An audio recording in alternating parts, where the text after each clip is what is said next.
Louvado seja o nome do Senhor, bendito seja o nosso Salvador, Senhor e Rei Jesus, pelo qual estamos aqui reunidos para a sua honra, para a sua glória, para juntos celebrarmos e adorar a esse Deus. Queremos cumprimentar os que nos visitam, sejam bem-vindos, os nossos visitantes, sintam-se bem à vontade, é uma honra tê-los aqui conosco. Os que nos assistem pela internet, todos das redes, enfim, que o Senhor os abençoe poderosamente nessa noite.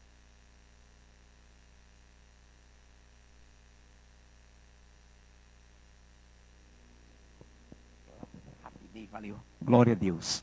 Então eu dizia que era uma honra estar sem o sono, não é? Mas agora voltou e estamos juntos. Quantos vieram prontos para serem abençoados?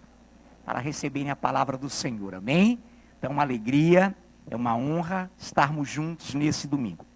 Queridos, vamos abrir a palavra de Deus no livro do profeta Daniel.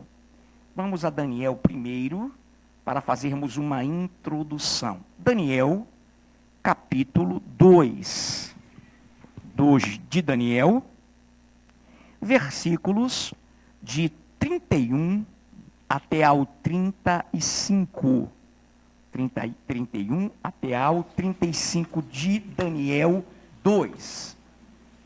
Então vamos ouvir com atenção, os que não possuem Bíblias, atentem bem, ouçam bem, e nós vamos então agora ler.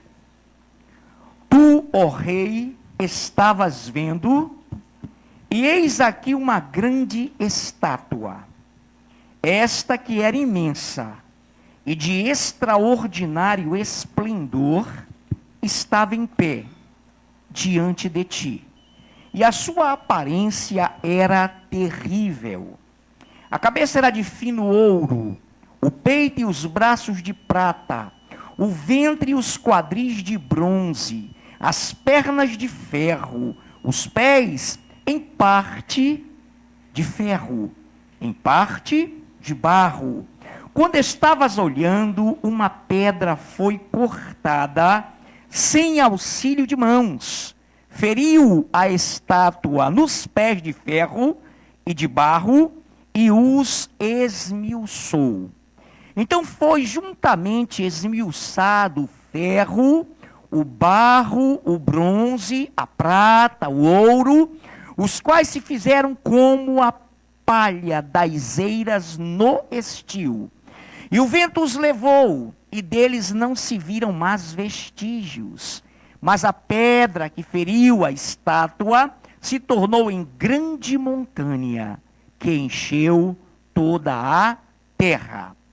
Deus vivo, que o teu Espírito Santo nesta noite nos conduza a essa palavra, Senhor, que com certeza será para nós um referencial, como tem sido, cuja temática será a cabeça ferida de morte, e que o Senhor possa nos ungir e capacitar para que acompanhemos e entendamos aquilo que Deus nos proporcionará nessa noite, através de sua palavra. É o que te pedimos para que nos abençoe, tanto aos que estão aqui, quanto àqueles que nos assistem pela internet, e que posteriormente também irão assistir essa palavra. Que o Senhor nos capacite e nos coloque o seu conteúdo, o seu amor, o seu propósito para o culto desta noite. É o que te pedimos, Pai, em nome de Jesus.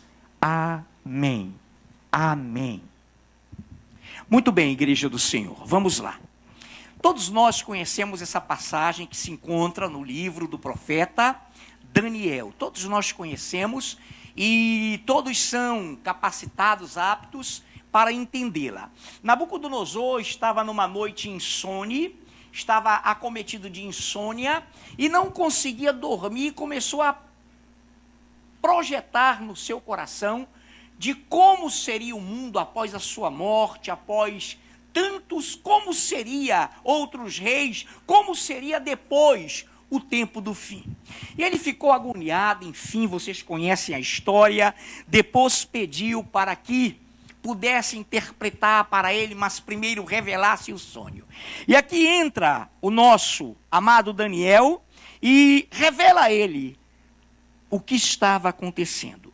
Tu, ó rei, estavas vendo, e eis aqui uma grande estátua, esta estátua que era imensa e de extraordinário esplendor. Então, ou estava ela em pé diante de ti, e a sua aparência era terrível. A cabeça era de fino ouro, o peito e os braços de prata, o ventre e os quadris de bronze, as pernas de ferro, e os pés em parte de ferro, em parte de barro. Muito bem. Quando estavas olhando, no versículo 34, quando estavas olhando, uma pedra foi cortada sem auxílio de mãos, feriu a estátua nos pés, de ferro e de barro, e os esmiuçou. Leio até aí, para que depois então coloquemos o versículo 35. Amados, então, o Nabucodonosor estava preocupadíssimo de como seria, após ele, o seu reino e outros reinos, como é que seria a história da humanidade. Olha, ele já preocupado com um fim, com sua morte, como seria isso tudo. Muito bem, então ele teve um sonho, e neste sonho ele sonhou, por revelação de Daniel, os seus magos, os seus encantadores não conseguiram discernir o que acontecera antes do sonho. Então ele não foi na corda de nenhum e chamou, por indicação de alguém que nós conhecemos, o profeta Daniel. Daniel então disse: olha, rei, tu estavas vendo e eis uma grande estátua, uma terrível e grande e assombrosa estátua. E a partir daí nós começamos a entender escatologicamente, por esse sonho profético de Nabucodonosor, a ele revelado por Deus, interpretado pelo servo de Deus Daniel, a imensa estátua, a grandiosa estátua, cuja cabeça era de fino ouro. A partir daí nós que estudamos a palavra, aqueles que se debruçam sobre ela e a estudam, passam a perceber que todos esses detalhes, a cabeça de ouro finíssimo, o peito e os braços de prata, o ventre e os quadris de bronze e as pernas de ferro com os pés, mistura de barro e ferro, era uma significação, e se tornou isso histórico, de reinos globais que governariam por etapas o mundo. Perfeito. Quando o Deus vivo deu o sonho a Nabucodonosor, ele parte de Nabucodonosor. Ele parte de Nabucodonosor a partir do momento que ele pediu essa revelação, esse conhecimento. E nós sabemos que a própria cabeça de ouro fino era e fazia referência ao Império Babilônico, ao reino de Nabucodonosor. Então Deus, propositadamente, nessa narrativa, ou nesse sonho, porque o Nabucodonosor, entenda bem isso, não pediu para sonhar. Ele pediu que Deus o revelasse. Que se houvesse um Deus criador, que pudesse revelar a ele. Deus, aprove a Deus, coube a Deus revelar-se através de um sonho. Muito bem. Então Deus, propositadamente, excluiu do sonho de Nabucodonosor o império egípcio. O reino do Egito, dos faraós, que não reinaram globalmente com armas, que não escravizaram, que não prenderam, que não exilaram. Não. O domínio egípcio ocorreu a princípio, através de uma fome terrível que se abateu sobre a terra. E lá estava José. E através de um sonho com a sua sabedoria a Faraó revelada, ele deu aquela dica de que se guardassem 20% da produção de tudo, porque depois de 7 anos de fartura, viriam 7 de escassez. Depois veio um faraó, que não conheceu a José, que não conheceu aquilo que Deus fez, e escravizou os hebreus que estavam no Egito. Aí sim, entrou o domínio, a escravidão, a força, e esse reino e esse império egípcio tornou-se não global, mas ele dominou os hebreus que ali estavam, desde a época de José, que trouxe seu pai, seus irmãos, enfim, e que ali se proliferou a raça judaica. Então Deus aqui em Nabucodonosor não revela, não traz a lume, à tona, o Egito. Mas na contabilidade de Apocalipse, entra o Egito como reino global, como visão de mundo dirigido por um reino. Perfeito. Então vamos lá. Então Deus está revelando e revelou à época ao Nabucodonosor o que ocorreria. E Daniel vem e diz, olha, está aí o sonho. Uma grande estátua, cabeça de ouro puro finíssimo ou de ouro fino, representava, e nós sabemos no decurso da história, o próprio reino babilônico, o próprio governo de Nabucodonosor.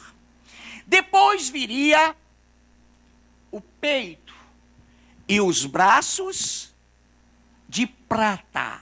Seria o Império Medo-Persa.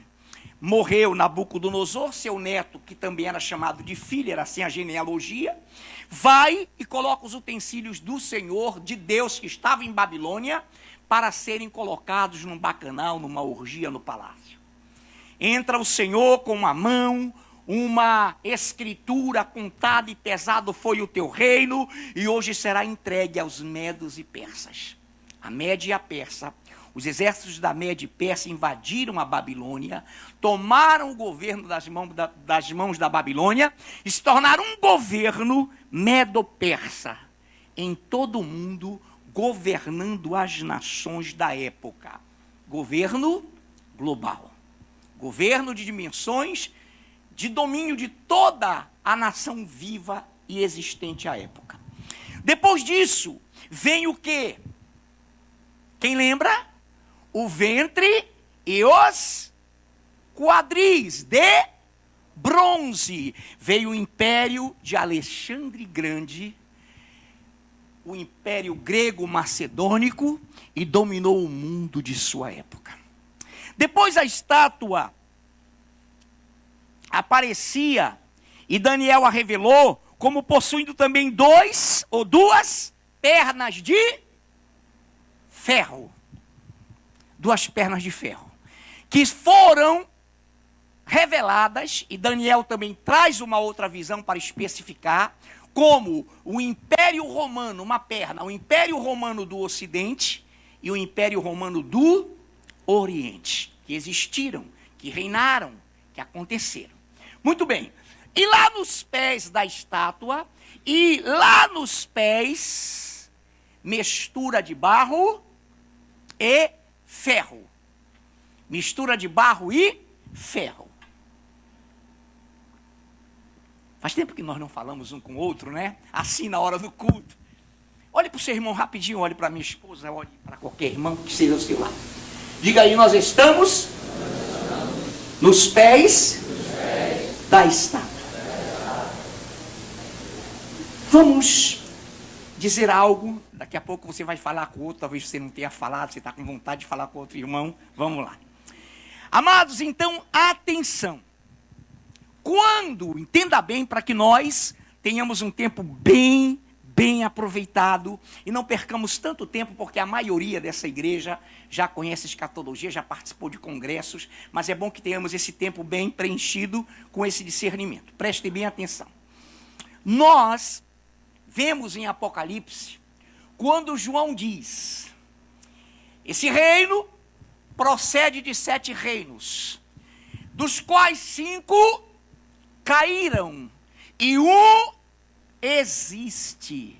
Então, naquele momento em que João estava falando isso em Apocalipse, daqui a pouco nós vamos dar uma olhada, ele já estava dizendo que a sua época de João, escrevendo a revelação, o Apocalipse, em espírito com Deus, e depois na ilha de Pátimos para poder escrever, ele diz então que um reino desse, no presente, olha o verbo, existe.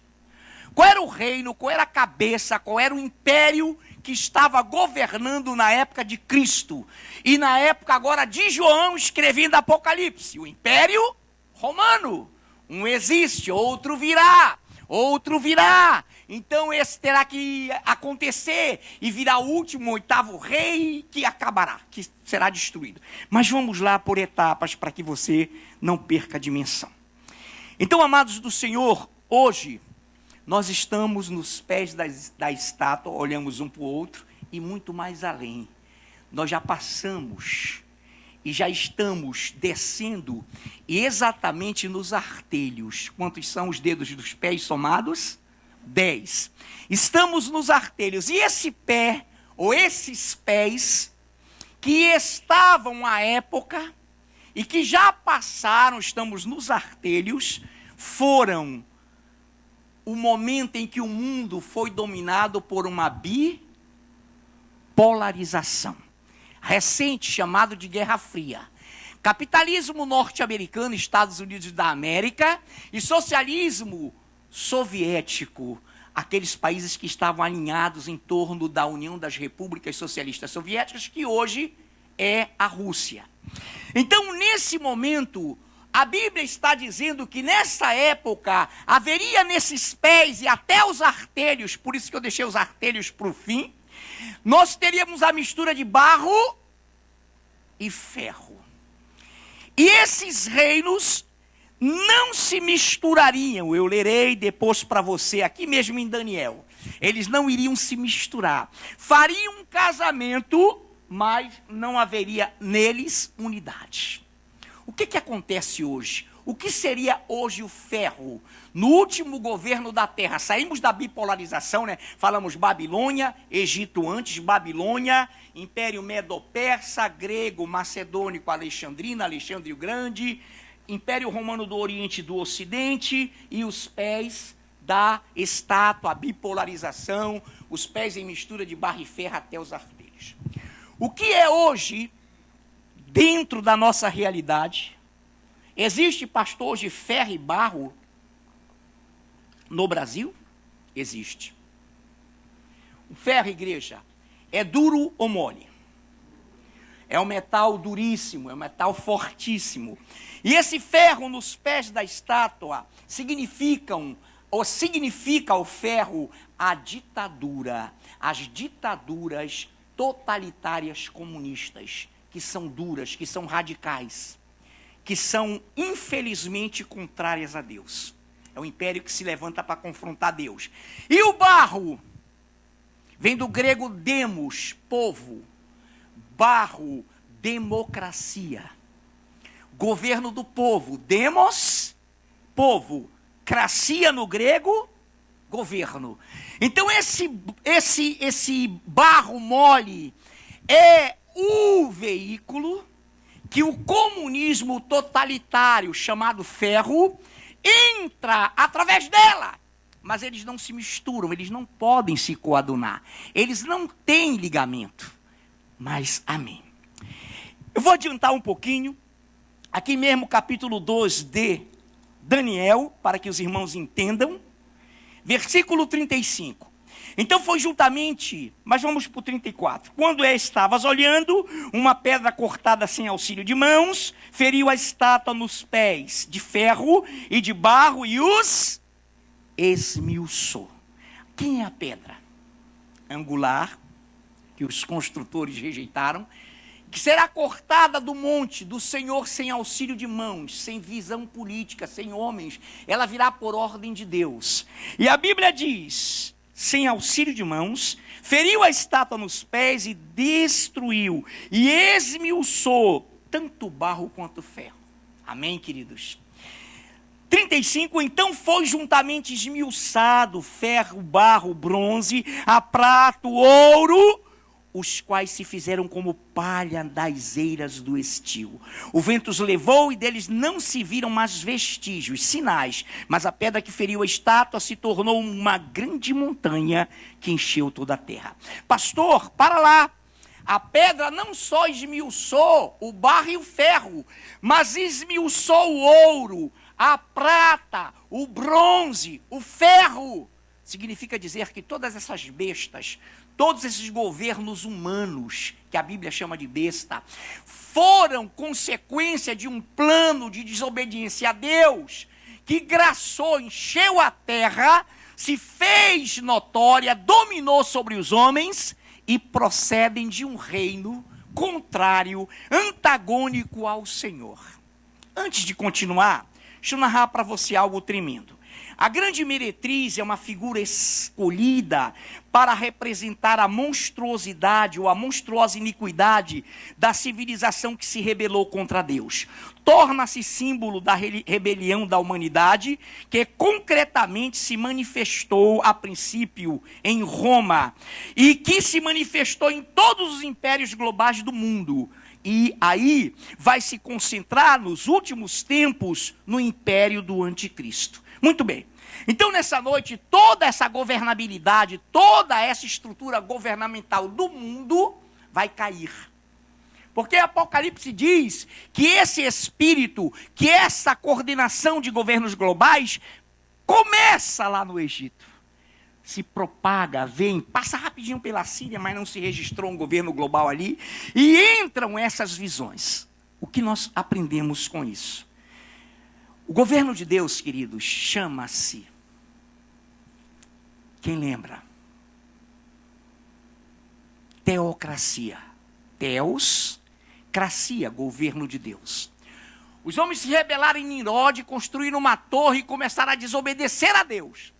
Deus vem e ajeita todo mundo, vem a época dos juízes, depois Deus tenta colocar um governo teocrático e o povo, cada povo queria um rei.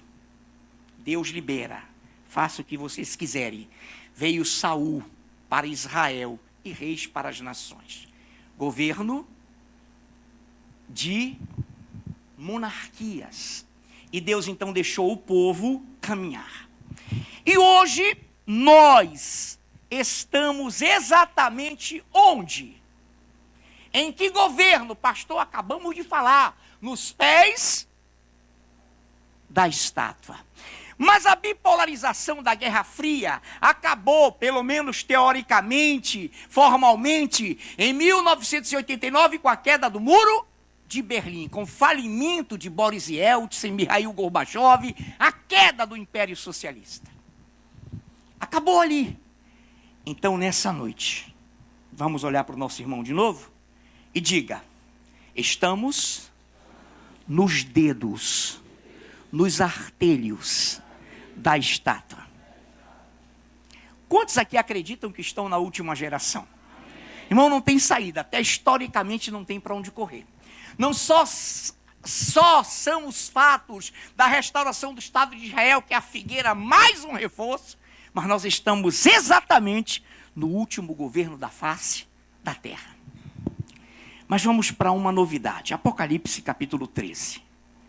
Apocalipse capítulo 13, não vamos ler muito, mas vamos ler um pouquinho. Apocalipse capítulo 13, preste bem atenção nessa palavra. Apocalipse capítulo 13. Apocalipse 13. De 3 a 4.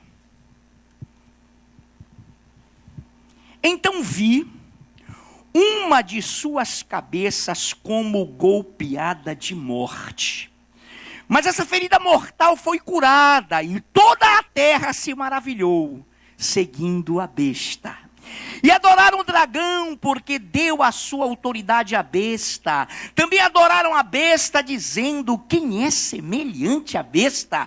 Quem pode pelejar contra ela? Segure aí. Então vi uma de suas cabeças ferida, golpeada como de morte. Mas a ferida mortal foi curada. E toda a terra se maravilhou seguindo a besta. E adoraram o dragão, que é o diabo. Isso ainda não está acontecendo de forma geral, porque o Espírito Santo está segurando a igreja, mas vamos entender, porque deu o dragão autoridade à besta, também adoraram a besta, dizendo, quem é semelhante à besta? Quem pode pelejar contra ela? Queridos, dentro dessa visão, nós teríamos uma cabeça, que fora golpeada de morte, que acabou como império governamental, que acabou como governo global, ser curada. E dentro da história, o que aconteceu? Império Romano do Ocidente, a perna de ferro caiu. Império Romano do Oriente, desculpe se eu misturar, caiu. Ambos caíram e adeus domínio de Império Romano. Vieram os pés, barro e ferro. Mas o que aconteceu, queridos? O Império Romano, que foi ferido de morte, e que teve a sua ferida mortal curada, ressurgiu. Quando, pastor? Como? Irmãos, todos nós, para que você acompanhe, sabemos que o Império Romano patrocinou, dirigiu toda a Idade Média, onde era proibido consultar-se a Bíblia, onde os monges agostinianos, franciscanos, do clero romano não podiam examinar a Bíblia. Era a idade das trevas, era a Idade Média, era a época da ignorância. Então, o Império Romano, ele, além de ser forte, poderoso, ele dominava o mundo inteiro. Preste bem atenção nisso. Ele dominava o mundo inteiro e todo mundo vivo da época era Império Sacro Germânico Romano. Todos os impérios eram chamados, o inglês, aí você viu as reformas que se voltaram contra isso, dominados por essa cabeça, por esse império governamental, que era bélico, político, social e religioso. Ninguém podia examinar a palavra, a Bíblia. E eles então diziam que para que os europeus, para que os orientais, para que todo mundo da época fosse salvo, teria que comprar as indulgências. Teriam que ceder terras ou riqueza. Resumindo, quem não tinha bens estava condenado ao inferno. E o Império Sacro Germânico da Alemanha, germânico, e pense sacro para toda a Europa, comprava indulgências. Um dia, esse império vai ter um abalo, que vocês conhecem. O monge agostiniano, Martinho Lutero, entrou no mosteiro e às escondidas furtou uma Bíblia e começou a examiná-la. Que furto sagrado, hein? Que furto santo. E quando ele viu lá em Romanos, o justo viverá pela fé, a salvação não é por obras. Martinho Lutero disse, meu Deus, eu, monge agostiniano, do clero romano, alta potência, era um monge, queridos, último estágio. Ele sai de lá, desesperado, se esconde e começa a produzir a palavra, a Bíblia que ele furtara, com a ajuda de um príncipe, de um governante, ele conseguiu traduzi-la para o alemão, depois de um tempo, é claro, e enfrentou o império religioso romano, do aspecto religioso, tinha política, a gente ia pregar a noite toda se fosse falar de tudo isso. E ele foi e escreveu 95 teses contra o sumo pontífice da época. Foi chamado, foi ameaçado, resumindo a história. Essa cabeça ferida de morte, queridos, caiu, mas ela, à época, decapitou, cerrou, matou, enforcou os cristãos que se levantaram, que apareceram, falando que o Senhor era o único Deus, que não se era salvo por obras, que a Europa se libertasse, parasse com isso. Aí lá na Inglaterra um rei maluco rompeu com o Papa, deu divórcio para ele mesmo, se invocou e pediu tudo o que os monarcas, tudo o que a elite inglesa tinha dado ao Império Romano. E rompeu. E começaram os rompimentos. E hoje, essa cabeça ferida de morte que acabou, renasceu. Renasceu quando, pastor? A Bíblia nos relata, queridos, que ela vai estar nos artelhos. E que ela vai nascer como um chifrezinho, que será o 8º governante. E esse será momentaneamente o anticristo. Então repare, em 1957, isso é história pura, por isso que Apocalipse diz, num certo momento, para que entenda, tem que haver sabedoria, tem que se examinar. Não é preciso o nosso irmãozinho lá do interior, analfabeto no Senhor, conhecer isso, ele vai para o céu.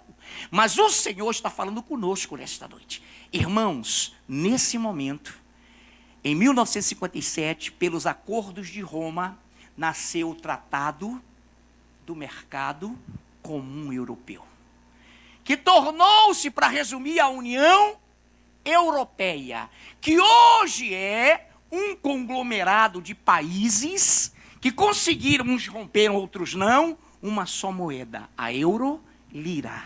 E eles estão, pelos acordos de Roma, pelos acordos que se tornaram Tratado do Mercado Comum Europeu, 10 signatários, que originalmente fomentaram esse acordo, por isso os 10 dedos, e que estão envolvidos com barro, com ferro.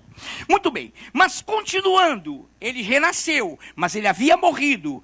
4, e adoraram o dragão, porque deu a sua autoridade à besta, esse governo europeu. Também adoraram a besta, dizendo quem é semelhante à besta, quem pode pelejar contra ela. Agora vamos aos 5 e 6. 5 e 6. Vou ler com atenção e você também, para nós remirmos o tempo. Foi-lhe dada uma boca que proferia arrogâncias e blasfêmias e autoridade para agir 42 meses. Sabes quanto são 42 meses matemáticos? 3 anos e meio. Dentro dos 7 anos da grande tribulação, foi-lhe dada uma boca que proferia arrogâncias, blasfêmias e autoridade para agir 42 meses. E abriu a sua boca, ou abriu a boca em blasfêmias contra Deus, para lhe difamar o nome. E difamar o tabernáculo, a saber, os que habitam no céu. Aqui nesse texto, esse império, essa cabeça que ferida de morte renasceu, está trabalhando em 3 anos e meio. E ela blasfema, esse governo blasfema, e blasfema contra Deus e contra o seu tabernáculo e contra os seus santos que estão no céu. Quem é que vai estar no céu durante a grande tribulação? A igreja. Nós que seremos arrebatados. Então o anticristo vai começar a jogar blasfêmias contra Deus. Que arrebatamento que nada, isso é uma mentira, foi a teoria lá errada. Nós já sabemos, há um planeta colonizador, a mesma teoria desses comunistas, que estão rompendo com Deus, lutando contra Deus e contra a igreja. Irmãos, eu vou repetir para a gente entrar já no outro. 5. Foi-lhe dada uma boca que proferia arrogâncias e blasfêmias e autoridade para agir 42 meses. 6. E abriu a boca em blasfêmias contra Deus para lhe difamar o nome e difamar o tabernáculo, a saber, os que habitam no céu.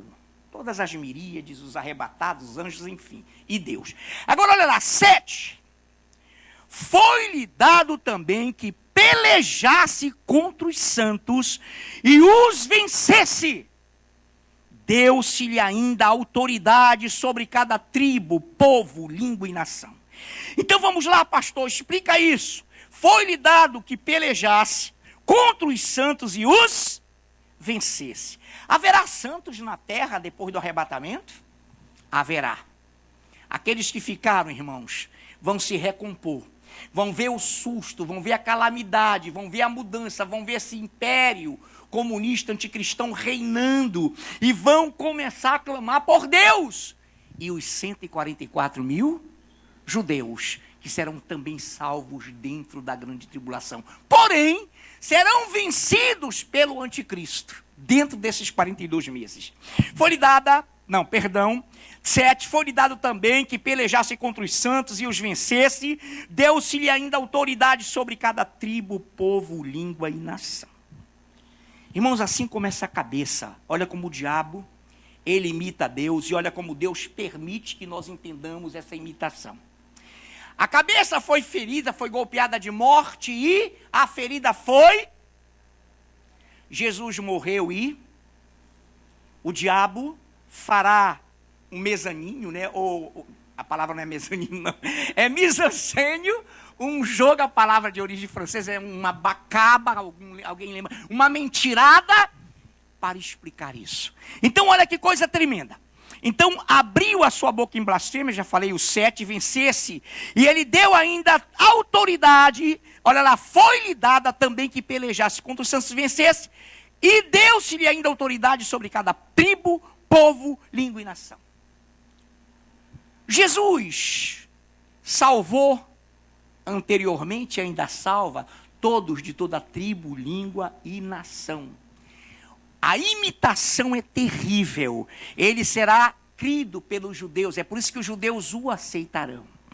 Então vamos lá. Versículo 8. E adorá-la-ão a besta, o governo. Todos os que habitam sobre a terra. Os que ficaram na grande tribulação. Todos que habitam sobre a terra. Aqueles cujos nomes não foram escritos no livro da vida do Cordeiro que foi morto desde a fundação do mundo. Então, pastor, vamos lá. Cuidado com essa palavra que ela é muito distorcida. Vamos pegar então o raciocínio. E adorá-la-ão. Todos os que habitam sobre a terra. Aqueles, todos quem? Todos aqueles cujos nomes não foram escritos no livro da vida do Cordeiro. Então esses que vão adorar, vão aceitar a marca da besta. Então esses que vão adorar não serão mártires. Não serão os santos que vão ser salvos na grande tribulação. Serão aqueles que vão dizer só a besta é Deus. Só o anticristo é Deus. E vão adorá-lo. Claro, não o chamando de anticristo. Claro que não. Aqueles cujos nomes não foram escritos no livro da vida do Cordeiro, que foi morto desde a fundação do mundo. Quem está entendendo? Então, sobre a terra, quem adorar a besta são aqueles que não foram escritos no livro da vida. Ou seja, aqueles que não foram arrebatados, aqueles que dentro da tribulação não vão dar a sua vida, vão entregar sim a sua vida para participarem do governo da marca da besta. Muito bem. Então preste bem atenção nisso, para que você não seja enganado. Preste atenção, eu li do 7 ao 9. Vamos ao 9. Se alguém tem ouvidos, ouça. Se alguém tem ouvidos, ouça. Queridos, então, esses cujos nomes não foram escritos no livro da vida do Cordeiro, ficarão na grande tribulação, não enfrentarão o anticristo, muito pelo contrário, adorarão. E o que é que o anticristo vai fazer? Essa besta governamental vai pegar a figura da besta do Império Romano que renasceu, e vai fazer uma imagem dela. Obviamente, agora a gente entende, virtual. Todo mundo verá. E o que ele dirá? Adorem a besta. Aquela que, ferida de morte, ressurgiu. Pode dizer ressuscitou, não tem problema. Quem é essa besta? De cuja imagem, pela imagem virtual, as nações são dirigidas e serão dirigidas. Quem é que está pregando a ONU das religiões? O sumo pontífice. Quem chamou o Islã e os muçulmanos islâmicos, não são, árabe não quer dizer que seja isso, tá, amados? Quem disse agora para o mundo inteiro que eles são irmãos e que eles estão abençoados para se espalharem pelo mundo? Quem disse isso? O sumo pontífice. Quem foi o sumo pontífice que apoiou o holocausto de Hitler? Pio XII, que assinou embaixo a chacina dos judeus e dos cristãos da época. Então, essa besta, o Império Romano, que ressurgiu, ele será pelo anticristo, porque ele será o falso profeta. E aí está a confusão que alguns fazem na interpretação da palavra. Ele vai dizer ao mundo que o anticristo é Cristo, aquele que agora sim vai resolver os problemas do mundo. Quantos lembram de uma pregação aqui numa segunda-feira na doutrina em que eu coloquei um vídeo em que esse senhor diz que Jesus falhou na cruz? Poucos, né? Mas foi passado aqui. Jesus falhou na cruz. Que Gênesis é fantasia, é mito. E a ciência provou que o DNA mitocôndrico pertence a uma mulher, a mãe de todos os seres humanos, Eva. E nós vimos esse vídeo, eu publiquei esse vídeo, não passamos aqui ainda, mas nós já publicamos e colocamos um texto. Então cai por terra tudo o que ele falou. A própria ciência está se levantando contra ele, confirmando o relato bíblico. Para não falar muito. Então, irmãos, esse será tido como o homem que dominará as religiões do mundo. Por isso que há tanto tempo que eles são religião oficial. E ele reinará. E o anticristo dirá: esse é o meu representante na terra. E o falso profeta dirá: esse é o Deus a quem devemos adorar.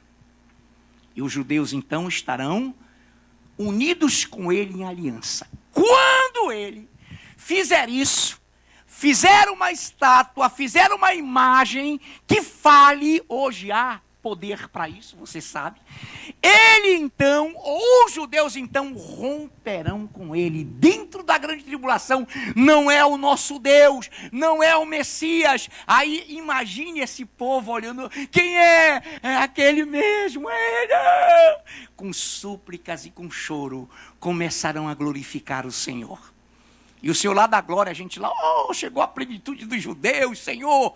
Irmão, eles serão cercados. Mas nesse cercamento, nesse sítio, eles matarão alguns quando o Senhor voltar visivelmente. Com anjos, arcanjos, criaturas, querubins, serafins, a igreja como um mar de vidro, nós todos viremos com ele e venceremos com ele. E com o sopro de sua boca, ele vencerá o anticristo e suas tropas. Será uma vitória espetacular. E para mostrar ao mundo quem é a igreja, e para mostrar ao mundo quem é ele, vão ter que engoli-lo por 1000 anos. Ele vai reinar na terra. E vai mostrar para aqueles que não mais terão salvação, em que pesem terem longevidade, vida próspera, o ministério da educação só é de glorificado. Com certeza o Paulo Giovanni vai estar no meio também aqui em Manaus. No mundo todo, todos nós, glorificados, igreja, seremos ministros do Senhor na terra. E a terra verá a igreja que desprezou, glorificada e atuante na terra por 1000 anos. Acaba, pastor, a gente reina 1000 anos, não, a gente é imortal, a gente vai reinar pelos séculos dos séculos. Com 1000 anos, ele ressuscita os mortos sem Cristo e detona essa terra com estrepitoso estrondo. Mas nessa noite, vamos com calma, né, igreja? Vamos ver o que nós podemos passar para os irmãos antes disso. Igreja, os que aceitarem a marca não forem inscritos no livro do Cordeiro. Pastor, como é que sabe? Um familiar nosso fica na grande tribulação. Meu irmão, se ele quiser, ele ficará. Ele pode estar na situação mais absurda, parente teu, mas o Senhor promete que ele vai ser arrebatado. Agora tem um detalhe: se ele não for na graça, pelo amor, ele vai pela dor. Mas como é que eu posso saber? Tu estarás na glória e tu vais ver que Deus é fiel. Deus sabe, irmão, manter o salvo. Nessa noite, preste atenção para esses que vão aceitar a marca e que não foram inscritos no livro do Cordeiro, ou da vida do Cordeiro. Apocalipse 14, claro que não vai dar tempo para ver tudo, mas é uma pincelada para que nós saiamos daqui nesse domingo alegres, felizes, como todo domingo temos saído. Apocalipse 14, de 9 a 11.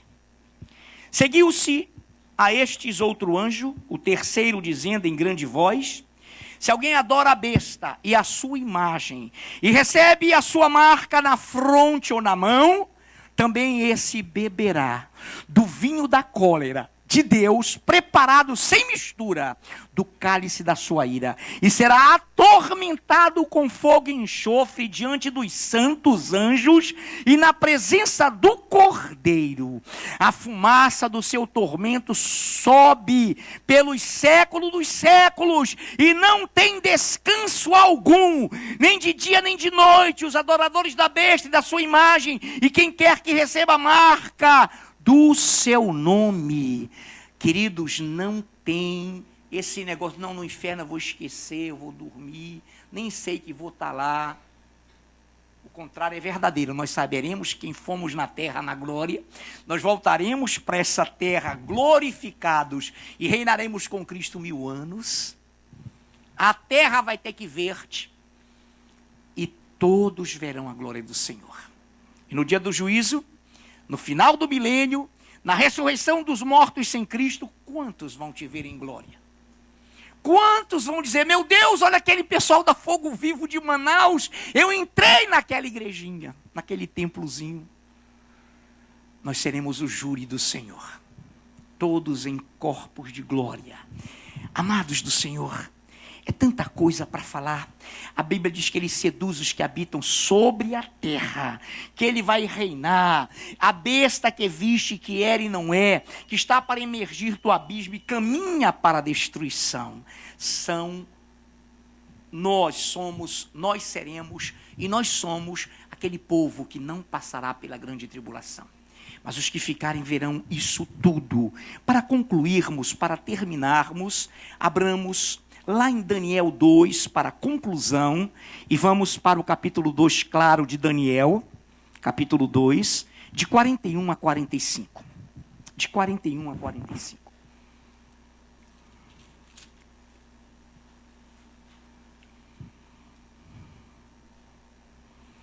Quanto ao que viste dos pés e dos artelhos em parte de barro, de oleiro, e em parte de ferro, será esse um reino dividido. Contudo, haverá nele alguma coisa da firmeza do ferro, pois que viste o ferro misturado com barro de lodo. Como os artelhos dos pés eram em parte de ferro e em parte de barro, assim por parte o reino será forte, e por outra será frágil. Quanto ao que viste do ferro misturado com barro e de lodo, misturar-se-ão mediante casamento, mas não se ligarão um ao outro, assim como o ferro não se mistura com barro. Mas nos dias destes reis, o Deus do céu suscitará, levantará um reino que não será jamais destruído. Este reino não passará a outro povo, esmiuçará e consumirá todos esses reinos, mas ele mesmo subsistirá para sempre. Como viste do monte, foi cortada uma pedra sem auxílio de mãos, e ela esmiuçou o ferro, o bronze, o barro, a prata, o ouro. O grande Deus fez saber ao rei o que há de ser futuramente. Certo é o sonho e fiel a sua interpretação. Quantos creem aqui que Deus é fiel? Irmão, quando a tua liderança na palavra disser, estamos na última geração. A restauração do Estado de Israel é mais um sinal fortíssimo. É porque não haverá um reino debaixo dos pés não, hein?